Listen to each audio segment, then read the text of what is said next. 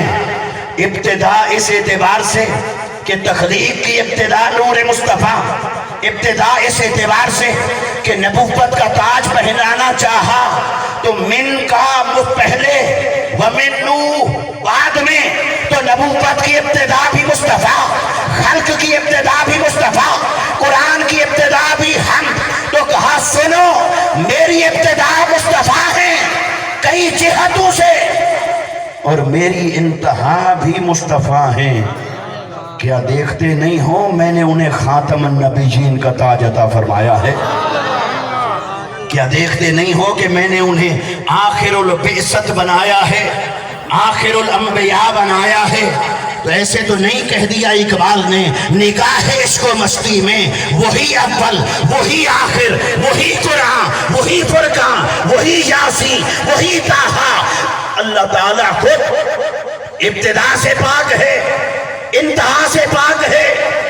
تو ابتدا اس کی صفت نہیں، ابتدا صفت مصطفیٰ ہے، اور انتہا بھی اس کی صفت نہیں، وہ بھی جس جہت سے ہو سکتی تھی اس جہت سے مصطفیٰ کو عطا فرمائی۔ حمد سے ابتدا فرمائی، حمد کو پہلا کلمہ منتخب فرمایا، حمد سے ابتدا فرمائی قرآن مجید کی، اور کہا حبیب میری ابتدا آپ ہیں۔ اب یہ جو میں نے ابتدا کے اوپر چند کلمات کہے، پہلے اسی نقطے کو آپ نے فوکس کرنا ہے، اسی نقطے کو ذہن نشین رکھنا ہے، اور جب ہم ابتدا کی کچھ بات کر لیں گے پھر جتنا وقت ہوگا پھر انتہا کی بات کریں گے۔ تو ابتدا کی بات، تو ایک صحابی کھڑے ہوئے، یا رسول اللہ صلی اللہ علیہ وسلم اخبرنی عن اول شیء خلق اللہ تبارک و تعالی قبل الاشیاء کلہا، یا رسول اللہ صلی اللہ علیہ وسلم ذرا یہ تو بتائیے کائنات کی ابتدا کیا ہے، خلق کی ابتدا کیا ہے؟ اللہ نے ہر شے سے پہلے کس کو تخلیق فرمایا تھا؟ ہر شے سے پہلے کس کو تخلیق فرمایا تھا؟ میری آقا نے دیا جواب، فرمایا یا جابر اول ما خلق اللہ نوری، وفی روایت ان اللہ تبارک و تعالی قد خلق قبل الاشیاء کلہا من نور نبیک، نور نبیک من نور ہی، اور کما قال النبی صلی اللہ علیہ وسلم، میری آقا نے فرمایا اے جابر، جب اللہ نے کائنات کی ابتدا کرنا چاہی، جب کائنات کا آغاز کرنا چاہا، وہ ابتدا سے پاک ہے، وہ انتہا سے پاک ہے، پھر ابتدا کا شرف کس کو دیا، آغاز کا شرف کس کو دیا، اس ابتدا سے کسے نوازا، اس شرف سے کسے نوازا، وہ ابتدا سے پاک ہے۔ جب اس نے ابتدا کرنا چاہی تو اس نے دیکھا ابتدا کس سے کروں، تو اللہ نے خلق کی ابتدا کرنا چاہی، ہر شے سے پہلے تیرے نبی کے نور مبارک کو تخلیق فرمایا۔ اور یہاں لفظ آ رہا ہے تخلیق، کیا لفظ آ رہا ہے؟ اور ایک اور لفظ ہے ولادت۔ اب اردو کا دامن تنگ ہے، کیا کریں؟ اس نے دونوں کا ترجمہ کر دیا پیدا ہونا، تو اردو والے کو کیا معلوم تخلیق میں پیدا ہونا کیا ہے، ولادت میں پیدا ہونا کیا ہے؟ پانی انشاءاللہ ملے گا، حسینی ہے۔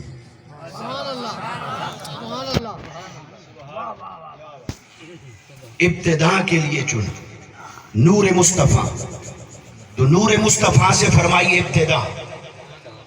تو صحابی نے پوچھا سوال، سب سے پہلے کس شے کو پیدا فرمایا؟